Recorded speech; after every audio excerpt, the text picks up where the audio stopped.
City India news Telugu. రైతులు అన్ని విధాలుగా ఆదుకొని వారి సంక్షేమమే లక్ష్యంగా కాంగ్రెస్ ప్రభుత్వం పనిచేస్తుందని ఎమ్మెల్యే చిట్టెం పన్నికారెడ్డి అన్నారు. రైతుల రుణాలు మాఫీ చేయడం పట్ల ఆనందాన్ని వ్యక్తం చేస్తూ నారాయణపేట జిల్లా మరికల్ మండల కేంద్రంలోని ఇందిరాగాంధీ కూడలిలో ముఖ్యమంత్రి రేవంత్ రెడ్డి చిత్రపటానికి రైతులతో కలిసి పాలతో అభిషేకం చేశారు.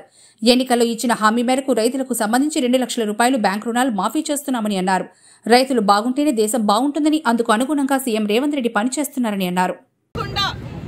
రైతుల కోసం నిలబడుతుంది, రైతుల సంక్షేమం కోసం నిలబడుతుందని మరొకసారి ఈ రోజు మనం నిరూపించుకున్నాం. కాబట్టి రైతులందరికీ కూడా మీ అందరికీ ఎవరైతే రుణాలు మాఫీ అవుతున్నా వాళ్ళందరికీ కూడా శుభాకాంక్షలు తెలుపుకుంటూ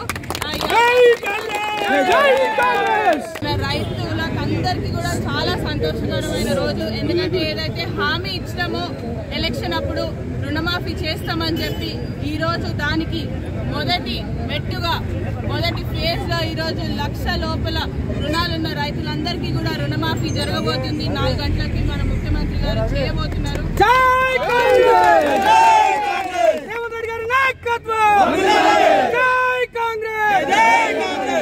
అదే విధంగా ఏదైతే మనం చెప్పినామో ఏకకాలంలో 2 లక్షల రైతు రుణమాఫీ అని ఆ మాట నిలబెట్టుకుంటున్నాం. దానికంతా ఘనత అంతా మన ముఖ్యమంత్రి గారు మన రేవంత్ అన్నకు పోతుంది. కాబట్టి రేవంత్ అన్నకు కూడా ప్రత్యేక ధన్యవాదాలు. దీంతో పాటు మన రైతులందరూ కూడా మన భవిష్యత్తు రైతాంగం అంటేనే మనకు అన్నం పెడితేనే రైతులు, అవునా? రైతులేందే రాజ్యం లేదు, అన్నదాత సుఖీభవ, అవునా? రైతులు సంతోషంగా ఉంటే ఏ ప్రభుత్వమైనా సంతోషంగా ఉంటుందని కూడా మీ అందరికీ మళ్ళొకసారి తెలుపుకుంటూ